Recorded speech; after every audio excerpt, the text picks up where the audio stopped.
Hi friends, welcome to Pramee's kitchen.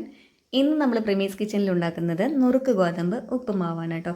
വളരെ easy ആയിട്ട് വെറും 5 മിനിറ്റിൽ ഒട്ടും കുഴഞ്ഞു പോകാതെ വളരെ ടേസ്റ്റി, വളരെ ഹെൽത്തി ആയിട്ടുള്ളൊരു നുറുക്ക് ഗോതമ്പ് ഉപ്പുമാവാണ് നമ്മളിന്ന് ഉണ്ടാക്കിയെടുക്കുന്നത്. ഡയറ്റ് ചെയ്യുന്നവർക്കും ഷുഗർ ഉള്ളവർക്കും ഒക്കെ വളരെ ഇഷ്ടത്തോടെ കഴിക്കാൻ പറ്റുന്നൊരു ഉപ്പുമാവാണ് കേട്ടോ നുറുക്ക് ഗോതമ്പ് ഉപ്പുമാവ്. ഇതുപോലെ തന്നെ നമ്മൾ വീഡിയോയിൽ പറയുന്നത് പോലെ തന്നെ ഒന്ന് ഫോളോ ചെയ്യുക. ഇതുപോലെ ഒരിക്കൽ ഉണ്ടാക്കി നോക്കിക്കഴിഞ്ഞാൽ പിന്നെ ഇതുപോലെ ഉണ്ടാക്കൂ. അത്രയും ടേസ്റ്റാണ് നുറുക്ക് ഗോതമ്പ് ഉപ്പുമാവ്. ഇഷ്ടമല്ലാത്തവർക്ക് പോലും ഇഷ്ടപ്പെടും. ആ രീതിയിലാണ് കേട്ടോ നമ്മൾ ഉണ്ടാക്കിയെടുത്തിട്ടുള്ളത്.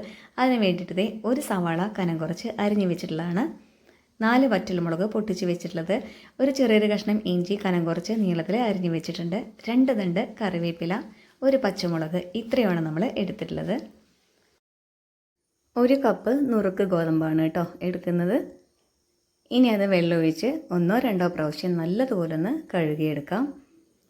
നല്ലതുപോലെ കഴുകിയതിന് ശേഷം അതിലെ വെള്ളമെല്ലാം ഊറ്റിക്കളഞ്ഞ് നമുക്കത് ഒരു ഭാഗത്തേക്ക് മാറ്റി വയ്ക്കാം കേട്ടോ. അത്രയും നനവ് മതി. ഇനി നമ്മൾ സവാളയെല്ലാം നല്ലതുപോലെ ഒന്ന് വഴറ്റി വരുമ്പോഴത്തേക്കും ഗോതമ്പൊന്ന് കുതിർന്ന് കിട്ടുകയും ചെയ്യും. ഒരുപാട് നേരം നമുക്ക് വേവിക്കേണ്ട ആവശ്യവും വരില്ല. ഗോതമ്പ് ഒരുപാട് നേരം വേവിക്കേണ്ട ആവശ്യം വരില്ല. ഇനി നമുക്ക് 1/4 കപ്പ് നിലക്കടലയാണ് എടുത്തിട്ടുള്ളത്. അത് കുതിരാനായിട്ട് വെള്ളം ഒഴിച്ച് വെച്ചിട്ടുണ്ട്. അപ്പോൾ നമുക്ക് വേഗം ഉപ്പുമാവ് ഉണ്ടാക്കിയെടുക്കാം. ഒരു പാൻ അടുപ്പത്ത് വെച്ചിട്ടുണ്ട് കേട്ടോ. പാൻ നല്ലതുപോലെ ഒന്ന് ചൂടായി വന്നിട്ടുണ്ട്. 4 സ്പൂണ് എണ്ണ ഒഴിച്ചു കൊടുത്തിട്ടുണ്ട്. ഇനി അതിലേക്ക് 1 സ്പൂണ് കടുകിട്ട് കൊടുക്കാം. കടുക് നല്ലതുപോലെ ഒന്ന് പൊട്ടി വരുമ്പോൾ നമുക്ക് പൊട്ടിച്ച് വെച്ചിട്ടുള്ള വറ്റൽമുളക് ചേർത്ത് കൊടുക്കാം. അരിഞ്ഞു വെച്ചിട്ടുള്ള സവാളയും ചേർത്ത് നല്ലതുപോലെ ഒന്ന് ഇളക്കി കൊടുക്കാം കേട്ടോ. സവാള നല്ലതുപോലെ വഴന്ന് വരണം കേട്ടോ. ലൈറ്റ് ബ്രൗൺ കളർ ആവുന്നവരെ നമുക്ക് വഴറ്റിയെടുക്കാം. ഇല്ലെങ്കിൽ നമ്മൾ ഉപ്പുമാവ് കഴിക്കുന്ന സമയത്ത് സവാളയ്ക്ക് ഒരു മധുരമായിരിക്കും. അതുകൊണ്ട് നല്ലതുപോലെ ഒന്ന് വഴന്ന് വരണം. ഈ സവാള നല്ലതുപോലെ ഒന്ന് വഴന്ന് വന്നിട്ടുണ്ട്. ഇനി നമുക്കതിലേക്ക് അരിഞ്ഞു വെച്ചിട്ടുള്ള ഇഞ്ചിയും പച്ചമുളകും ചേർത്ത് കൊടുക്കാം. ഇനി ഇഞ്ചിയുടെ ആ പച്ചമണമെല്ലാം നല്ലതുപോലെ ഒന്ന് മാറി വരുമ്പോൾ നമുക്കതിലേക്ക് കറിവേപ്പില കൂടെ ചേർത്ത് കൊടുക്കാം.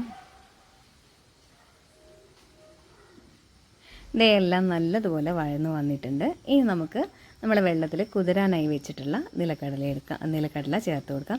നിലക്കടലയിലെ വെള്ളമെല്ലാം നല്ലതുപോലെ ഒന്ന് ഊറ്റിക്കളഞ്ഞ ശേഷം നമുക്ക് ചേർത്ത് കൊടുക്കാം കേട്ടോ. ഇനി അത് നല്ലതുപോലെ ഒന്ന് ഇളക്കി കൊടുത്തൊന്ന് വേവിച്ചെടുക്കാം. നിലക്കടല കുതിർന്നത് കൊണ്ട് തന്നെ ഒരുപാട് നേരം ഇളക്കി കൊടുക്കേണ്ട ആവശ്യമൊന്നുമില്ല. ഈ നിലക്കടല നല്ലതുപോലെ ഒന്ന് വെന്ത് വന്നിട്ടുണ്ട്. ഇനി നമുക്കതിലേക്ക് ഒരു 3/4 ഗ്ലാസ് വെള്ളം ഒഴിച്ചു കൊടുക്കാം. 3/4 സ്പൂണ് ഉപ്പ് കൂടെ ചേർത്ത് കൊടുത്ത് നല്ലതുപോലെ ഒന്ന് ഇളക്കി കൊടുക്കാം. ഇനി എല്ലാം നല്ലതുപോലെ ഒന്ന് തിളച്ച് വരുന്ന സമയത്ത് നമുക്ക് വെള്ളമെല്ലാം ഊറ്റിക്കളഞ്ഞ ശേഷം മാറ്റി വെച്ചിട്ടുള്ള ഗോതമ്പ് കൂടെ ചേർത്ത് കൊടുക്കാം കേട്ടോ.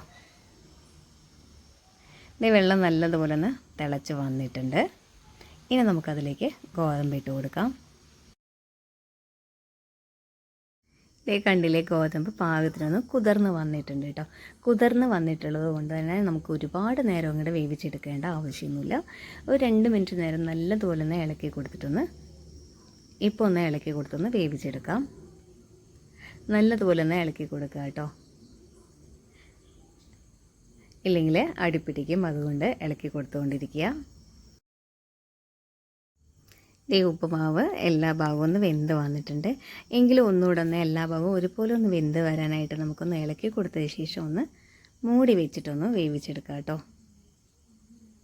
ഒരു 2 മിനിറ്റ് നേരം നമുക്കൊന്ന് മൂടി വെച്ചൊന്ന് വേവിക്കാം. 2 മിനിറ്റ് കഴിഞ്ഞിട്ടുണ്ട്. അപ്പോൾ നമ്മുടെ ഗോതമ്പ് ഉപ്പുമാവ് എല്ലാ ഭാഗവും ഒരുപോലെ ഒന്ന് വെന്ത് വന്നിട്ടുണ്ട്. കണ്ടില്ലേ, ഒട്ടും കുഴഞ്ഞു പോവാതെ തന്നെ നല്ലതുപോലെ ഒന്ന് വെന്ത് വന്നിട്ടുണ്ട്. അപ്പോൾ ഇത്രയേ ഉള്ളൂ, നമ്മുടെ ഗോതമ്പ് ഉപ്പുമാവ് റെഡി ആയിട്ടുണ്ട്. അപ്പോൾ എല്ലാ കൂട്ടുകാരും ഇതൊന്ന് ട്രൈ ചെയ്യുക കേട്ടോ. ഇത്രയേ ഉള്ളൂ, വളരെ ഈസി ആയിട്ട് നമ്മൾ കുക്കറിലേക്ക് ഉപ്പുമാവ് ഉണ്ടാക്കുന്നത് പോലെ തന്നെയാണ് നമ്മൾ ഉപ്പുമാവ് ഉണ്ടാക്കിയെടുത്തിട്ടുള്ളത്. മൂടി വെച്ച് വേവിക്കുന്ന സമയത്ത് ലോ ടു മീഡിയം ഫ്ലെയിമിൽ വെച്ച് തന്നെ വേവിക്കുക. ഇടയ്ക്കൊന്ന് ഇളക്കി കൊടുക്കുക കൂടെ ചെയ്യുക കേട്ടോ. ഇല്ലെങ്കിൽ അടിപ്പിടിച്ച് പോകും. അതുകൊണ്ട് നമ്മൾ മൂടി വെച്ച് വേവിക്കുമ്പോൾ ഒന്ന് ഇളക്കി കൊടുക്കുക കൂടെ ചെയ്യുക. ഇടയ്ക്കിടയ്ക്കൊന്ന് ഇളക്കി കൊടുക്കുക. അത്രയേ ഉള്ളൂ. അപ്പോൾ നമ്മുടെ നല്ല ടേസ്റ്റി ആയിട്ടുള്ള ഹെൽത്തി ആയിട്ടുള്ള ഉപ്പുമാവ്, അത് ഒട്ടും കുഴഞ്ഞു പോവാതെ തന്നെ വെറും 5 മിനിറ്റ് കൊണ്ട് നമ്മൾ ഈ ഉപ്പുമാവ് ഉണ്ടാക്കിയെടുത്തിട്ടുണ്ട്. അപ്പോൾ എല്ലാ കൂട്ടുകാരും ഇതുപോലെ തന്നെ ഒന്ന് ട്രൈ ചെയ്ത് നോക്കുക കേട്ടോ. വളരെ ടേസ്റ്റിയാണ്, വളരെ ടേസ്റ്റിയാണ്, എല്ലാവർക്കും ഇഷ്ടപ്പെടും. അപ്പോൾ നമ്മുടെ വീഡിയോ എല്ലാ കൂട്ടുകാർക്കും ഇഷ്ടമായിട്ടുണ്ടാവുമെന്ന് വിചാരിക്കുന്നു. വീഡിയോ ഇഷ്ടമുള്ള എല്ലാ കൂട്ടുകാരും ഒന്ന് ലൈക്ക് ചെയ്ത് കമൻറ്റ് ചെയ്ത് ഷെയർ ചെയ്യുക. ഓക്കെ.